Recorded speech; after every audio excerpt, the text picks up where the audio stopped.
Todos ustedes conocen las razones que me han inducido a renunciar al trono.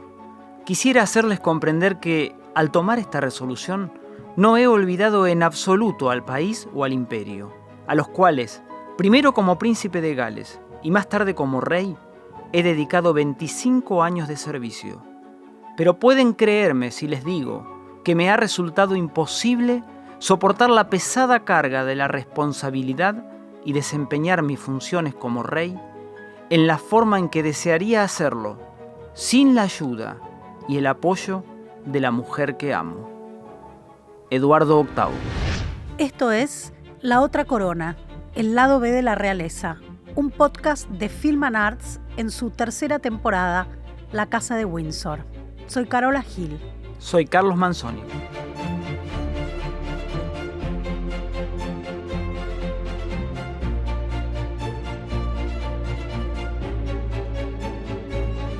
En este episodio vamos a ver cómo fue que una decisión romántica torció por completo la historia de una nación y de su familia real.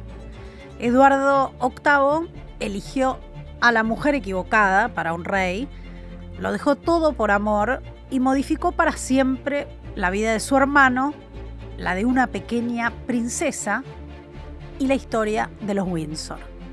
Además, nos concentraremos en el impacto que tuvo esto sobre Isabel II y la impronta que terminó trasladándose a su reinado, el más largo en la historia de Inglaterra.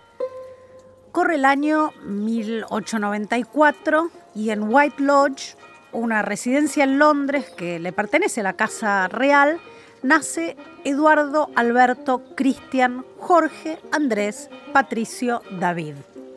Llevaba los nombres de todos los santos patrones de Inglaterra, de Escocia, de Irlanda y de Gales respectivamente. Pero aunque recibió todos esos nombres, en la familia siempre se lo llamó David. Era el primer hijo del duque y de la duquesa de York, y para el momento de su nacimiento, su bisabuela, la reina Victoria, estaba aún sentada en el trono, y como estaban las cosas, él estaba recién tercero en la línea sucesoria después de su abuelo y de su padre. Como ya hablamos en episodios anteriores y como era costumbre entre la realeza, Eduardo se educó con tutores en casa.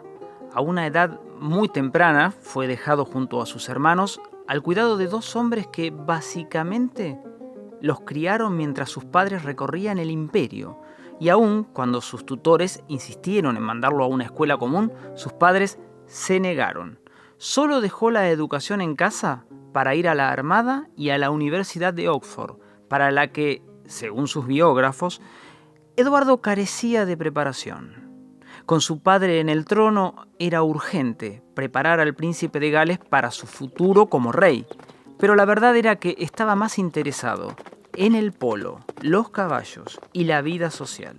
Dejó Oxford sin ningún título.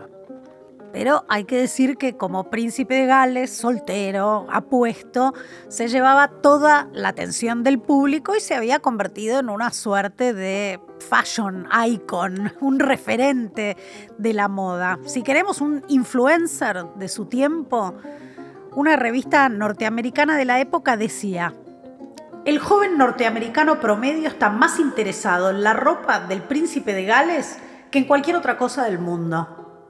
La verdad era que sí, se llevaba todas las miradas y no tenía ninguna intención en casarse al momento. Recordemos que iba a ser el futuro rey, así que sí, se esperaba que en algún momento elija a una joven de la realeza o al menos a alguien con títulos nobiliarios para asentarse y formar una familia.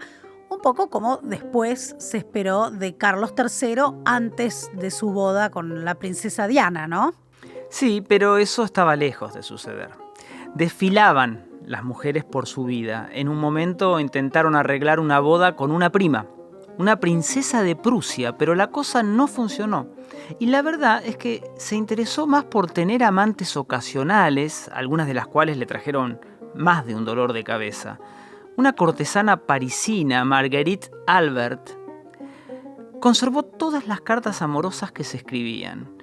Y después de terminar la relación, la mujer fue acusada de dispararle a su esposo. Mientras tanto, la Casa Real hacía todo para que no quedaran rastros de su relación con el príncipe heredero. La verdad es que con ese panorama, el rey y la reina veían con mejores ojos más a su hermano, al segundo hijo varón junto a su esposa y las pequeñas Isabel, Lilibet, así le decían en la casa, y a la princesa Margarita como los futuros sucesores. Hubiese sido mejor en algún momento viendo las circunstancias. Inclusive hay versiones que dicen que el rey le dijo lo siguiente a un cortesano. Escucha. Rezo para que mi hijo mayor no se case ni tenga hijos y que nada interfiera entre Bertie, su segundo hijo, y el trono. Pero sería algo que no sucedería, al menos no aún. Y a la muerte del rey, efectivamente, el príncipe de Gales se convirtió en Eduardo VIII, aún sin haberse casado ni formado una familia.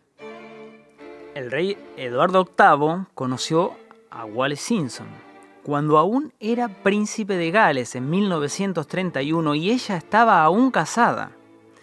Muy a pesar de la incomodidad que esto generaba en la Casa Real y el gobierno británico, mantuvieron un affair romántico durante años. En 1936, Wallis Simpson se divorcia de su segundo marido. Eduardo se convierte en rey y expresa su voluntad de casarse con esta mujer 2 veces divorciada. Como era de esperarse en esos tiempos, eso genera una crisis absoluta donde por un lado la máxima autoridad de la Iglesia de Inglaterra, el arzobispo de Canterbury, rechaza la unión. Por otro lado, el gobierno británico, aunque no Winston Churchill, boicotea el plan alternativo de Eduardo que involucraba un casamiento morganático. ¿Qué es esto?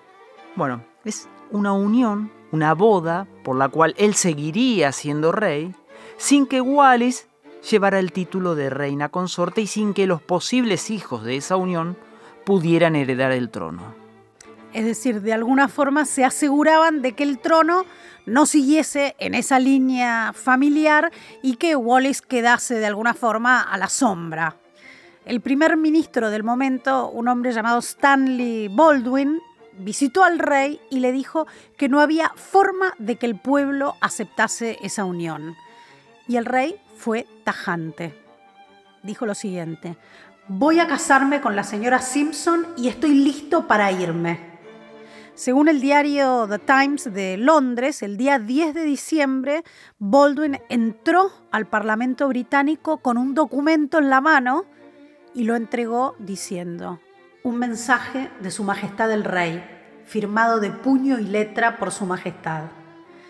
Alguien leyó el comunicado que decía lo siguiente: después de largas consideraciones, he decidido renunciar al trono al cual he accedido luego de la muerte de mi padre, y estoy comunicando esta, mi decisión final e irrevocable. Dicen que el mensaje fue recibido por los miembros del Parlamento en el más absoluto de los silencios. Solo otros 3 monarcas británicos en toda la historia de Inglaterra habían abdicado al trono, y el último lo había hecho en 1689, es decir, era algo completamente inesperado. Totalmente impensado. Pasados solo 326 días de reinado, Eduardo VIII acababa de firmar su propia abdicación. Perdía su título de Alteza Real, su estatus era rebajado a un título casi inventado para él, el de Duque de Windsor, y de la mano de Wallis Simpson se mudaría a Francia. En el futuro, mientras vivía su exilio en ese país, siempre debería pedirle permiso a su hermano, el rey Jorge VI, a la hora de regresar de visita al Reino Unido, por temor al revuelo que su presencia pudiese causar.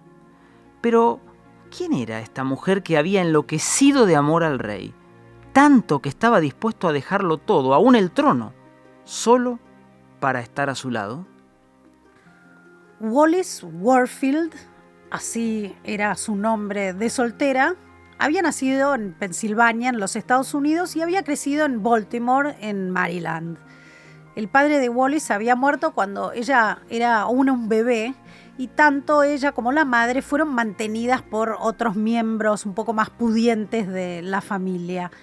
En 1916 se casa por primera vez con un oficial de marina que pasaba mucho tiempo en misiones en el extranjero, y cuando fue asignado a un puesto en Washington, D.C., donde se reencontraron, Wallace ya ahí mantuvo una relación romántica con escucha esto, un diplomático argentino de nombre Felipe Despil, que era justamente el encargado de negocios de la embajada argentina en Estados Unidos.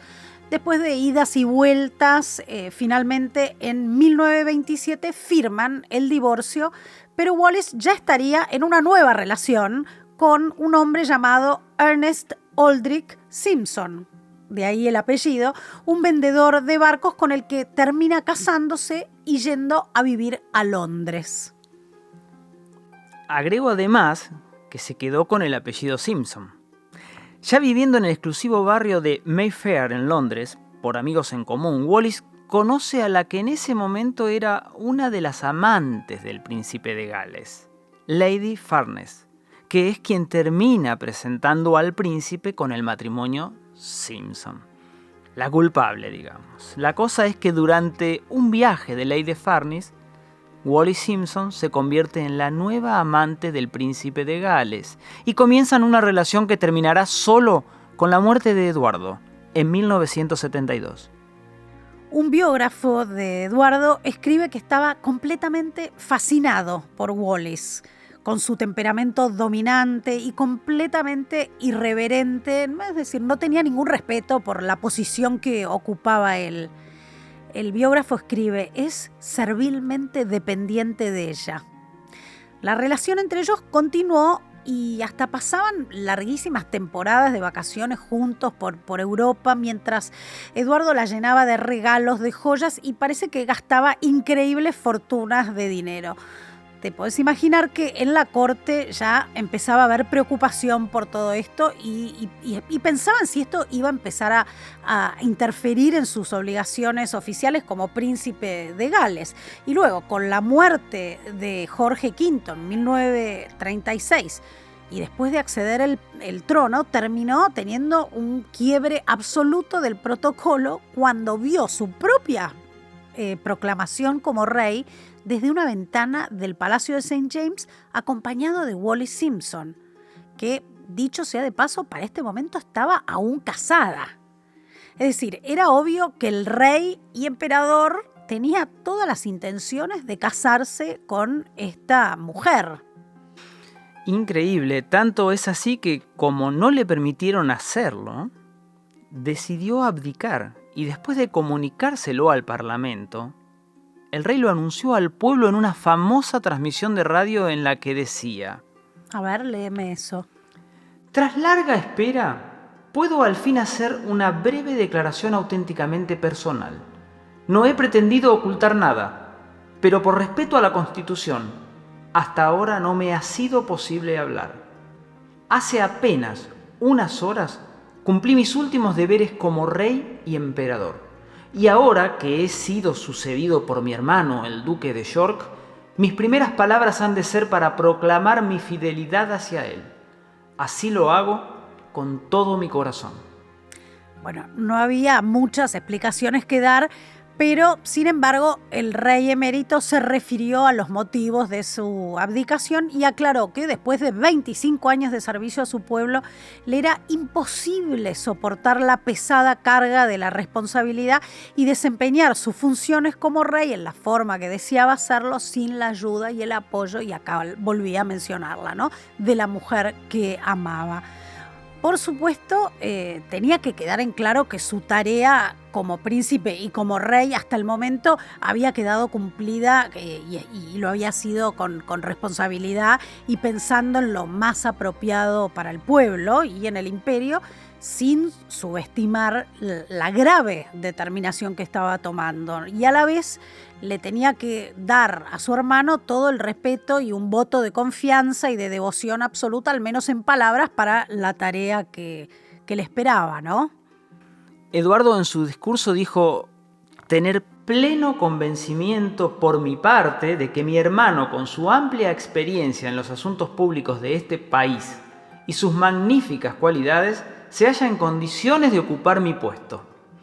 Además, él posee una bendición que tantos de vosotros compartís y que a mí no me ha sido concedida: un hogar feliz, con su esposa y sus hijas.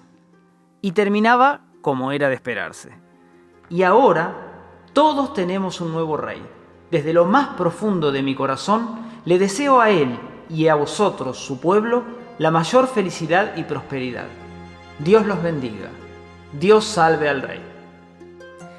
Pero, ¿cuáles fueron las repercusiones, ¿no?, de ese diciembre de 1936? Bueno, antes que nada, la mayor responsabilidad recayó sobre su hermano, Jorge VI, pero también sobre su familia, incluida la pequeña princesa Isabel, que a sus 10 años de repente se convertía en la próxima en la línea sucesoria. En una conversación que tiene con su hermana Margarita, Margarita le dice: papá será rey. Margarita entonces tenía 6 años y había que explicarle los aplausos y los ruidos que se escuchaban de la muchedumbre afuera del palacio, ¿no?, y de la casa.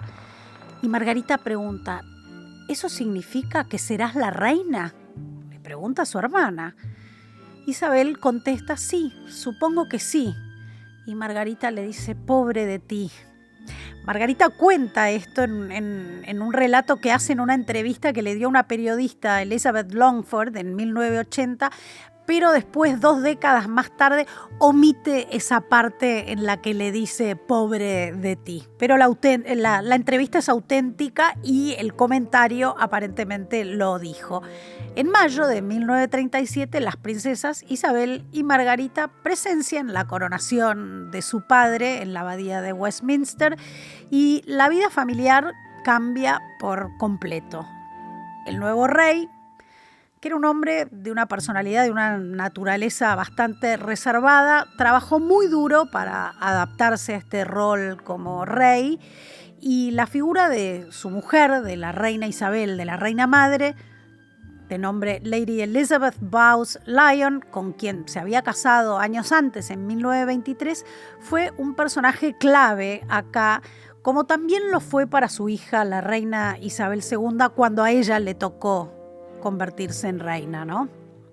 Con el motivo del fallecimiento de su abuela, la reina madre, Carlos escribió: tenía un carácter fuerte combinado con una gracia natural y un optimismo contagioso por la vida. Sé lo que ella significó para toda nuestra familia y particularmente para mi madre la reina, para quien fue un apoyo incondicional cuando mi abuelo murió. Dicen algunos que la reina madre nunca le perdonó a su cuñado haber abdicado, por lo que eso le impuso a su familia directa y a su hija, y que Wallis Simpson siempre fue un personaje indeseable a sus ojos. Y para la reina, que vivió su reinado como lo había hecho su padre, con una devoción absoluta y con un sentido del servicio y del deber y de la entrega, siempre el fantasma de la abdicación era algo que quería dejar atrás en la historia de los Windsor para siempre. Ella decía: no se elige el destino, se acepta y se hace lo que hay que hacer. Pero ¿qué pasó con el rey emérito Eduardo VIII y Wallis Simpson? ¿Qué pasó con ellos? Bueno, Eduardo y Wallis se mudaron a Francia, donde se casaron.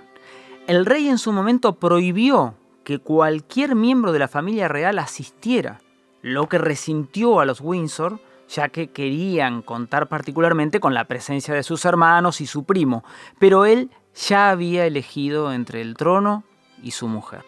Y de alguna forma la familia real se lo haría pagar. Una generación después, con Isabel II ya siendo reina, las cosas serían diferentes. Avisada sobre la fragilidad de la salud de su tío, la reina va y los visita en París, y tan solo unos días después de esta visita de Isabel, a sus 78 años, Eduardo muere. Su cuerpo sí regresa a Gran Bretaña y hay un servicio en la capilla de Windsor y después lo entierran en el Camposanto Real, en el cementerio real, que es detrás del mausoleo de la reina Victoria y del príncipe Alberto, en una ceremonia sumamente formal, con la presencia de la reina, con la presencia de la familia real y, por supuesto, de Wallis Simpson, ¿no? Su viuda. Wallis Simpson, la duquesa de Windsor, vivió 14 años más que su esposo. Para el final de sus días ya sufría de demencia. Murió en 1986 y fue muy a pesar de muchos, fue enterrada junto a su esposo, a nada más ni nada menos que pocos metros de otra gran pareja real, detrás del mausoleo de la reina Victoria y su dorado Alberto. La abdicación marcó profundamente a la familia real de los Windsor, algo que no podía volver a ocurrir. Era fundamental pensar en quién ingresaría a la familia real y, sobre todo, quién estaba en condiciones de ser un buen acompañante del soberano. La reina Isabel, en su caso, se casó por amor, sí, con el príncipe Felipe de Edimburgo, no sin un escrutinio así bastante profundo de sus padres, que finalmente sí aprobaron la unión. Años después le tocó ser ella quien tenía que aprobar o desaprobar una unión. Cuando Margarita, su hermana, se enamoró perdidamente de un hombre casado, el capitán Peter Townsend, que estaba a punto de divorciarse, como Margarita era menor de 25 años, tuvo que acudir a la reina en busca de su aprobación para casarse. ¿Y la obtuvo? Mira, el romance de Margarita fue casi un asunto de Estado. No solo estaba mal visto casarse con un hombre divorciado, sino que estaba prohibido por la Iglesia de Inglaterra en ese momento. Pero además, cuando el romance comenzó, Townsend todavía no estaba divorciado y los rumores empezaron en la coronación cuando se los vio juntos.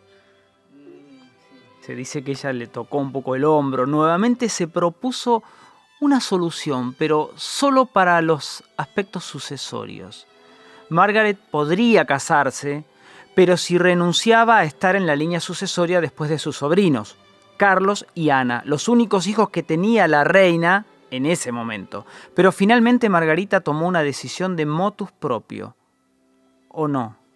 Bueno, eso no lo sabremos si fue motus propio o no, pero sí lo que tenemos es una renuncia formal de Margarita y la anunció en radio, en la BBC, y dijo lo siguiente: he sido consciente de que si renunciaba a mis derechos de sucesión, habría sido posible para mí contraer matrimonio civil.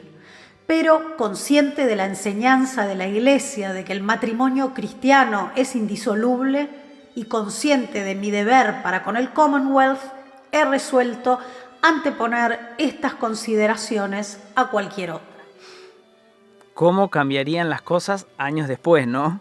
El propio rey de Inglaterra, casado con una divorciada. Su hijo Harry, casado con Meghan Markle, que también estaba divorciada de un matrimonio anterior. ¿Qué habrían dicho Eduardo VIII y la princesa Margarita de todo esto? Uno renunció a la corona por amor y la otra renunció al amor por la corona. Bueno, fue así como lo decís. Sin embargo, el propio Harry cuenta en su libro que temía estar condenado a ser la próxima Margarita, la próxima Margaret, cuando se disponía a pedir el permiso de la reina para casarse con Meghan, algo que él también tuvo que hacer. Ya vamos a hablar de eso, de todas maneras, más adelante en esta temporada, pero en el próximo episodio vamos a seguir hablando de amor, pero de una historia de amor más cercana a nuestros días. Es la historia también de otro príncipe de Gales, Carlos, y de una joven de la aristocracia británica. Ella sería, en apariencia, la novia ideal. Y si bien sí sería princesa, jamás se convertiría en reina. Lady Diana Spencer. Así que si no quieren perderse los próximos episodios, asegúrense de seguir el podcast y activar las notificaciones. Y si les gustó, pueden comentar en nuestro Instagram o Facebook en @filmanarts eduardo.tv y darle 5 estrellas también.